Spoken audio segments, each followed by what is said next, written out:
வணக்கம். இன்றைக்கி நம்ம பார்க்க போகிற சமையல் என்னென்னு பார்த்தீங்கன்னா, சுகர் பேஷண்ட்லாம் சாப்பிட்ற மாதிரி ஒரு ஆரோக்கியமான தோசை தான் பார்க்க போகிறோம். இதில் வந்து ரைஸ் சேர்க்கலை, வெறும் கம்பு, பாசிப்பருப்பு இது ரெண்டும் சேர்த்து தான் நம்ம வந்து இன்றைக்கி தோசை பண்ணியிருக்கோம். டேஸ்ட் நல்லா அட்டகாசமாக இருக்கும். ரெகுலராக சாப்பிட்டு வந்திங்கன்னா சுகர் லெவல் வந்து நல்ல கண்ட்ரோல் ஆகும். காலையிலே நைட்டுக்கும் தாராளமாக எடுத்துக்கலாம். அது கூடவே ஒரு டயட் சட்னியும் காமிச்சிருக்கேன். வாங்க இது ரெண்டும் எப்படி செய்யலாங்கிறத பார்க்கலாம். இப்போ ஒரு மிக்சிங் பவுல் எடுத்துக்கலாம். மெஷரிங் கப்பில் 1/2 கப் அளவுக்கு கம்பு எடுத்துருக்கேன், அதை சேர்த்துக்கலாம். 1/2 கப் அளவுக்கு பாசிப்பருப்பு சேர்த்துக்கலாம். மஞ்சள் பாசிப்பருப்பு சேர்த்துக்கலாம். 1/4 கப்பு உளுந்து சேர்த்துக்கலாம். அது கூடவே 1/4 டீஸ்பூன் போல் வெந்தயம் சேர்த்துக்கலாம். இப்போ நல்லா 2-3 தடவை கழுவிட்டு பார்க்கலாம். இப்போ நல்லா கழுவியாச்சு. இப்போ தேவையான அளவுக்கு தண்ணி ஊற்றி நல்லா ஒரு 6 மணி நேரம் ஊற வச்சுக்கலாம். ஊற வச்சுட்டு பார்க்கலாம்.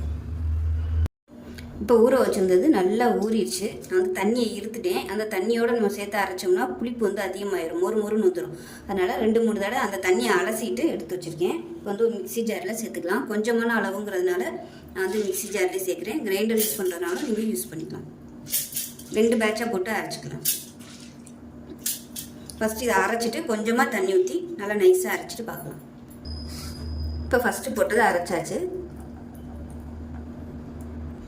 இப்போ 2வது பேட்ச் போட்டு அரைக்கும் போது கொஞ்சமாக கல்லுப்பு சேர்த்துக்கலாம். இதிலே போட்டு அரைச்சிடலாம். அப்போ தான் நல்லா அரைப்படும். அரைச்சிட்டு பார்க்கலாம்.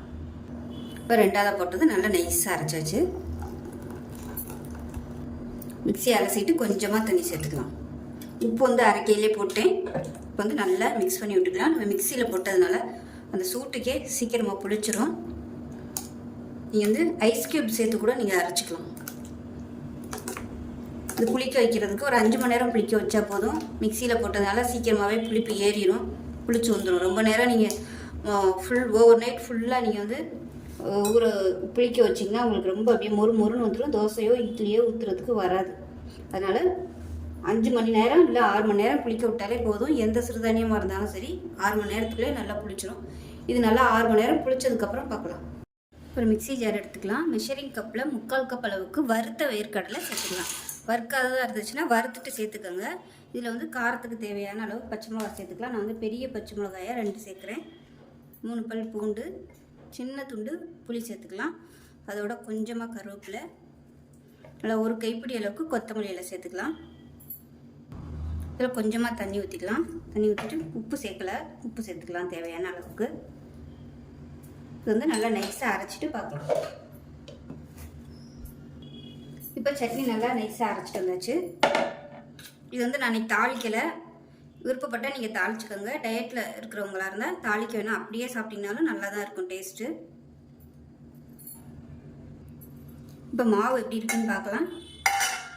பாருங்கள், மாவு நல்லா சூப்பராக புளிச்சிருச்சு. இப்போ நம்ம வந்து தோசையை ஊற்ற ஆரம்பிச்சிக்கலாம். ரொம்ப புளிக்க விட்டுறாதீங்க. புளிச்சிச்சுன்னா மாவு இப்படியே மொறுன்னு வந்துடும். தோசை ஊற்றுறதுக்கு வராது. நல்லா கலந்து விட்டுடலாம். கலந்து விட்டுட்டு நம்ம தோசையை ஊற்ற ஆரம்பிச்சிடலாம். இப்போ கல் நல்லா காஞ்சிருச்சு. நம்ம தோசை ஊற்றிக்கலாம்.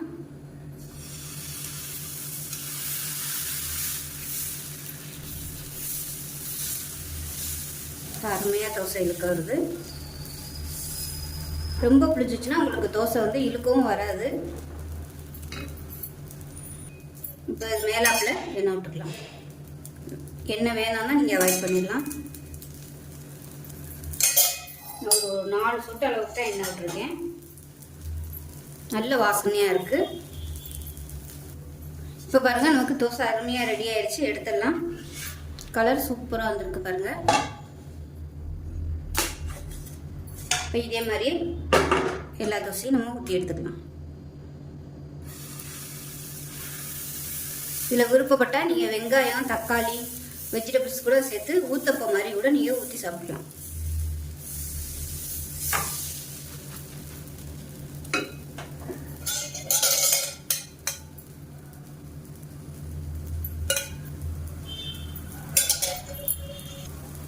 தோசை வந்து அருமையாக ஒரு நார்மல் தோசை மாதிரி தான் இருக்கும். டேஸ்ட்டும் அப்படி தான் இருக்கும்.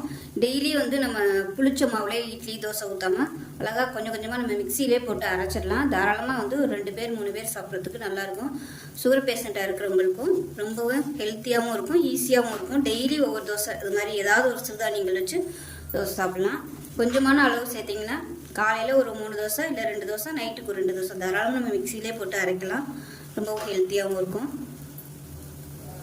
ஏற்கனவே டயாபெட்டிஸ்க்கு வந்து டே 1 சொல்லி ஒரு பிரேக்ஃபாஸ்ட் வந்து போட்டிருக்கேன். வேணும்னா அதையும் செக் பண்ணி பாருங்கள். அவ்வளோதான், தோசை சூப்பராக ரெடி ஆயிடுச்சு. வேணும்னா இன்னும் கூட நீங்கள் நல்லா முருகலை விட்டு எடுத்துக்கலாம். அருமையாக வந்துருச்சு. இந்த தோசை சுகர் பேஷண்ட் மட்டும்தான் சாப்பிடணும்னு அவசியம் இல்லை. சின்னவங்கலேருந்து பெரியவங்க வரைக்கும் தாராளமாக சாப்பிடலாம். கம்பில் வந்து நிறைய இரும்பு சத்து வந்து இருக்குது. பெண்கள் வந்து கட்டாயம் சாப்பிடணும். அனிமிக்காக இருக்கிறவங்கலாம் இந்த கம்பு வந்து நிறைய எடுத்துக்கிட்டிங்கன்னா உங்களுக்கு நல்ல தாராளமாக இரும்பு சத்து வந்து கிடைக்கும். இப்போ நமக்கு அருமையான தோசை ரெடி ஆயிடுச்சு. சட்னியும் ரெடி ஆயிடுச்சு பாருங்கள். அதில் ஒரு சூப்பரான ப்ரோட்டீன் சட்னி, இரும்பு சத்து நிறைந்த தோசை, ஒரு ப்ரோட்டீன் சட்னி, வேர்க்கடலை போட்டு அருமையாக இருக்கும். டயாபெட்டிக்காக இருக்கிறவங்களுக்கு ரொம்பவே நல்லாயிருக்கும் இந்த தோசை சாப்பிட்றது. ரெகுலராக சாப்பிட்டு வந்தீங்கன்னா உங்களுக்கு சுகர் லெவலும் கண்ட்ரோல் ஆகும். ஸோ குழந்தைகளுக்கெல்லாம் இது மாதிரி செஞ்சு கொடுங்க. இதே அளவுகளோட இந்த கம்பு தோசையை செஞ்சு பாருங்கள். செஞ்சு பார்த்துட்டு எப்படி வந்துச்சுங்கிறத சொல்லுங்கள். வீடியோ பிடிச்சிச்சின்னா லைக் பண்ணுங்கள், கமெண்ட் பண்ணுங்கள், சேனலை சப்ஸ்கிரைப் பண்ணுங்கள், பக்கத்தில் உள்ள பெல் பட்டனையும் ப்ரெஸ் பண்ணுங்கள். நன்றி.